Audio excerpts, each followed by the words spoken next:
Paqui Kelly is the co-founder of the Kelly Cares Foundation, wife to Brian Kelly, head coach for the University of Notre Dame football, and mother of 3. Paqui, you had 3 children under the age of 6 years old when your 2-time battle with breast cancer began. Tell us your story.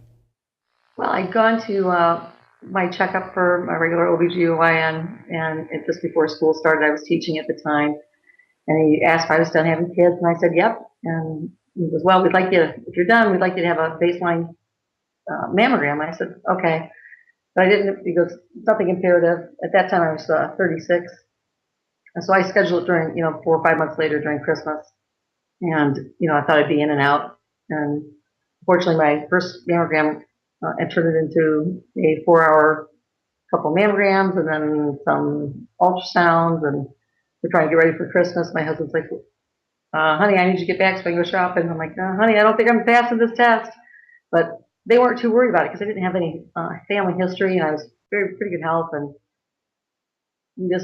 they said, you know what, we found some lumps. You need to be aware of them. They're probably just fibrous. You don't have any family history. Don't worry about them. But if you think they're getting bigger, let us know, and we'll take a look at them. We're going to come back in 6 months just to check on it. And that was kind of how they left that. Well, as time went on, 4 months later, you were like, do I really, is this getting bigger? Playing that kind of mind game. And I finally said to Brian in April, I said, honey, I honestly think these are getting bigger. And so he goes, well, let's go get it checked out. So we scheduled a meeting in the office, and we did a biopsy and found out that the biopsy had atypical cells. And we just said, okay, we're just going to take it out and do a lumpectomy. And so we did. And after the lumpectomy, the doctor's like, everything looks good. We have to do a biopsy. We'll let you know in a couple of weeks when we get the biopsy back.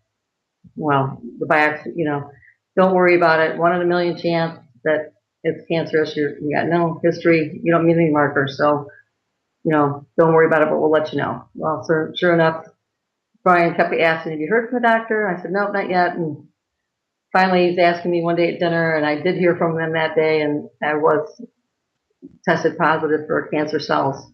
So even though I'd already had the lumpectomy, the story of my cancer voyage began that day. And I told him, well, honey, what he said.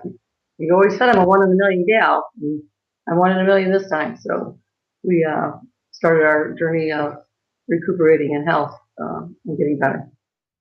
So here you are, battling breast cancer for the first time. How soon after did you find out that it had returned and now you're going to battle it again?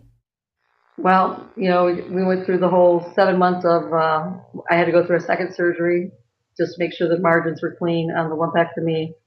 And we could have stopped there at 80% cured, but we decided to go ahead and do the preventative chemo, and then 6 weeks of chemo, 3 months of chemotherapy and 6 weeks of radiation to get me at 96% cured. And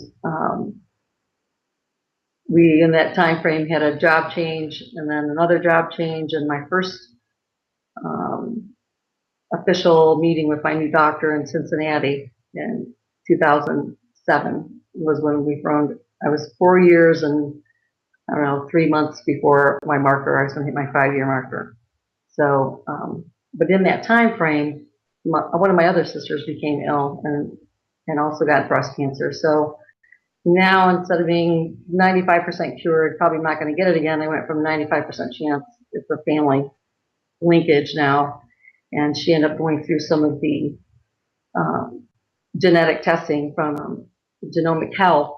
And they did the whole schematic of her gene testing and found that she was a Paqui. And then in turn, my follow-up procedure was to, take the isolated gene, and they tested that, and not to our surprise, but I also have the Paqui. So from that point, we were very aggressive in watching my, that swung me from being 95% cured to a 95% stat that I would get it within 5 years. And sure enough, we did everything we could minus the double mastectomy. And I said, Brian, that was a personal choice we made. We've done all this work, all this preventative end. Let's just see if I make the 5-year marker. And before we do a major surgery. And he said, that's fine, it's your choice. And of course, I didn't make the 5-year marker and ended up going through chemo. But it was a little easier the second time, to be quite honest, because it was less unknown to me, what was the procedures going to be. And although the second time around we did do the double mastectomy to make sure that I wasn't going to be doing this every 5 years. Do you have other sisters, and have they been genetically tested too? I have all sisters, and to my knowledge, I believe all 5 of them have done the genetic testing, and 2 of them are genetically tested positive. But 2 of us have already had cancer, and the other one, she actually preempted. She did a double mastectomy without, going through the cancer and the chemo, and has done well and is healthy since then. Wow, good for her. So it was a proactive mastectomy? Very much so. And I know she called, and it was a neat thing in terms of, for me, it wasn't a surprise to me when I found out I tested positively. It's just more information. And, even as a cancer patient, it's hard sometimes because people look at me, and just because I speak publicly about it, for an answer. And I always premise that I'm not a doctor, and that it's very personal, your health decisions. And what Brian and I chose to do for our family at that time, would be totally different probably if I was 70 years old versus 37. And so I always tell that, I don't know your lifestyle, I don't know people's choices, but I know when my sister called, she wasn't excited that she found out she tested positive, but I said, it's better to know than not know, because being proactive and finding your breast cancer early is such a huge difference in your impact in terms of the protocol to treat it and your life expectancy. So I like being a first stager, and I've been fortunate to be first stage both times at my diagnosis. Hi, I'm Paqui Kelly, 2-time breast cancer survivor and co-founder of Kelly Cares Foundation.